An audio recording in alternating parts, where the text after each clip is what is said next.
et Chati Mwavili, bonjour. Merci d'être avec nous ce matin. Alors, si vous êtes élu maire de Koungou, qu'est-ce que vous comptez mettre en valeur dans cette ville ? Bonjour à vous, bonjour aux auditrices et auditeurs de Mayotte Première et un bonjour particulier pour les administrés de la commune de Koungou. Si je suis élue maire de Koungou, vous savez, à Koungou, les défis sont nombreux, mais la priorité des priorités, c'est l'éducation de nos enfants et ensuite la propreté. Comme vous savez, on a cette mauvaise image de Koungou sur le territoire de Mayotte. Parce que quand on traverse Koungou, tout ce qu'on peut constater sur la nationale, c'est que des bacs avec plein de déchets dessus qui ne sont pas ramassés. Donc moi et mon équipe, parmi les priorités, ça serait déjà nettoyer Koungou et faire en sorte que le cadre de vie soit meilleur. Comment ? Parce que là, tout à l'heure, le candidat précédent disait on va garder le CIDEVAM, il faudrait changer simplement les responsables. Ou est-ce que vous allez proposer que ça revienne à la commune de se charger des ramassages d'ordures ou éventuellement le donner à une entreprise privée ? Alors, il se trouve qu'aujourd'hui, le constat qu'on peut faire, c'est que c'est la gestion qui est mal faite. Parce que jusqu'à présent, la CIDEVAM, c'est toujours la même personne qui est à la tête de cette institution. Peut-être en changeant, on verra. Donc, pour l'instant, il va falloir travailler avec la CIDEVAM, avec le dispositif qui est en place, et puis voir, parce que quand on aura changé justement le bureau, on verra si c'est la structure qui ne fonctionne pas ou c'est la gestion qui ne fonctionne pas. En tout cas, le constat qu'on fait aujourd'hui, c'est la gestion qui n'est pas bonne et que le système de ramassage est défaillant. Quelle politique sociale est-ce que vous comptez conduire dans cette ville ? On a expliqué tout à l'heure, il y a environ 5000 votants, 5000 inscrits à Koungou. Il y a 32 000 habitants. Il y a plus de 60%, presque 70% de personnes étrangères à Koungou. Comment gérer tout cela pour que cette population puisse vivre en harmonie avec ces différences? On voit aussi, lorsqu'on rentre à Koungou, des différences de vie. Il y a ceux qui ont des moyens, il y a des entreprises, mais en même temps, il y a énormément de cases en tôle.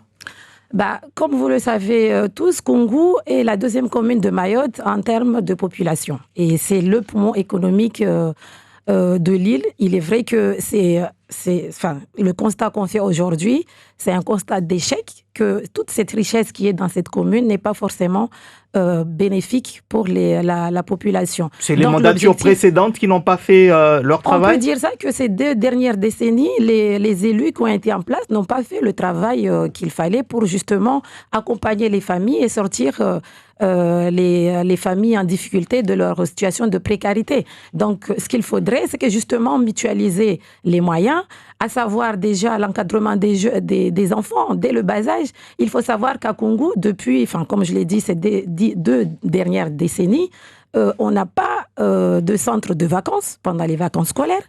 Même en dehors de temps scolaire, il n'y a rien qui est proposé aux petits. Pareillement pour les collégiens, ils n'ont pas d'endroit pour aller réviser, étudier. C'est normal qu'aujourd'hui, on n'a pas des élèves qui réussissent correctement. Alors qu'auparavant, il y avait tout ça. Donc, les bibliothèques qui ont été construites à l'ère de, par exemple, M. Fombi Darmi ou M. Dajri, ont été laissées à l'abandon. C'est une aberration quand comme vous l'avez dit, plus de la moitié de la population les remettre à l'État pour que ça soit utilisé, exploité. On ne peut pas laisser ces établissements à l'abandon et laisser les enfants errer, donc traîner dans les rues et créer tous les événements qu'on a vus ces derniers temps. Donc en fait, la situation actuelle qu'on vit à Koungou, c'est aussi parce que beaucoup de personnes sont en situation de précarité parce qu'il n'y a pas les accompagnements. Justement, à propos de précarité, excusez-moi madame, à propos de précarité, il y a une population qui vit dans des habitats insalubres, sur des terrains, je ne sais pas si ce sont des terrains communaux ou départementaux ou bien l'État, on ne le sait pas, mais qui ne sont pas aménagés, viabilisés. Comment vous allez vous y prendre ? Alors, comme vous l'avez dit, les terrains de la commune de Koungou, il y a des terrains de la commune, notamment, il y a aussi du département, il y a aussi des terrains privés qui sont dans la commune. Et qui sont squattés ? Oui, qui sont exploités. Il y en a beaucoup.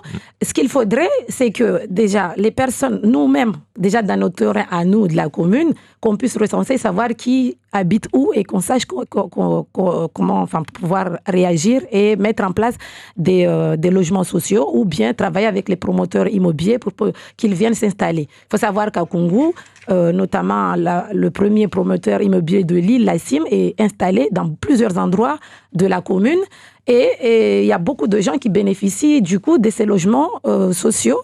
Donc, il faut travailler dans ce sens-là et puis voir pour les terrains de la collectivité ou même des propriétés privées, rentrer en discussion avec eux pour justement les récupérer et construire en conséquence. Il faut savoir, moi j'ai sillonné avec mon groupe la commune de Koungou. Il y a beaucoup de gens dans ces quartiers qui ont des enfants en situation régulière et que si on fait les logements, ils vont pouvoir prétendre à ces logements sociaux.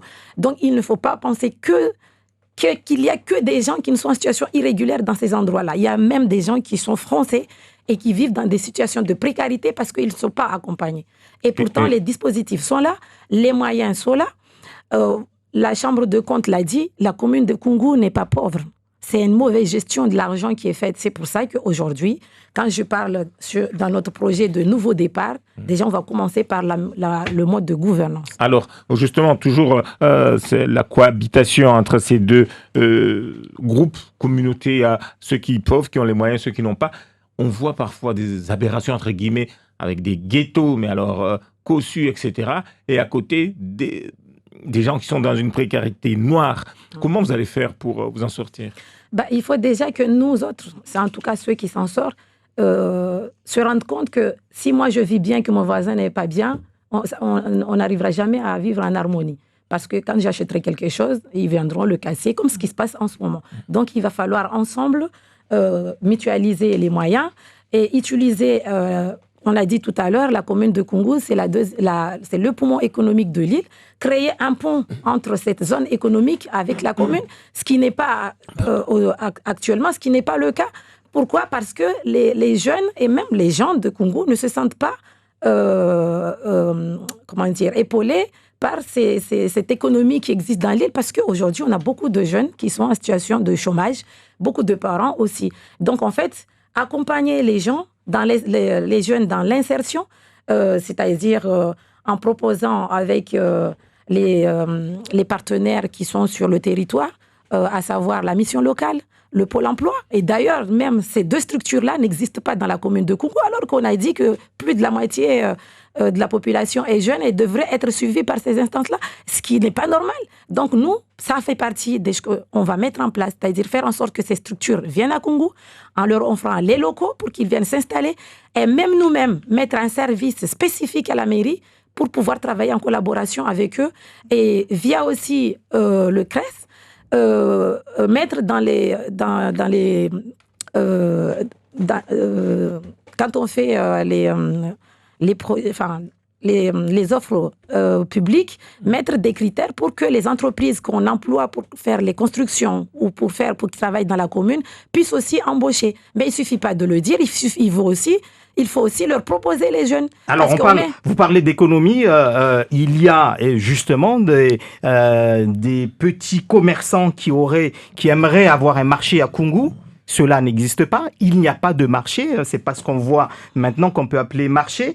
Et puis, il y a des pêcheurs également au Congo. Là aussi, ils sont à l'abandon. On n'a pas entendu un seul candidat parler de marché ou des pêcheurs, alors que là, il y a une activité économique. Comment cela se fait-il ? En tout cas, moi, dans mon programme, ça y figure justement l'accompagnement des pêcheurs et des agriculteurs, parce qu'il faut savoir, si on a cette forte population, il faut bien la nourrir. On a des gens qui cultivent dans la commune, donc il va falloir valoriser les deux structures et créer aussi des endroits, notamment faire...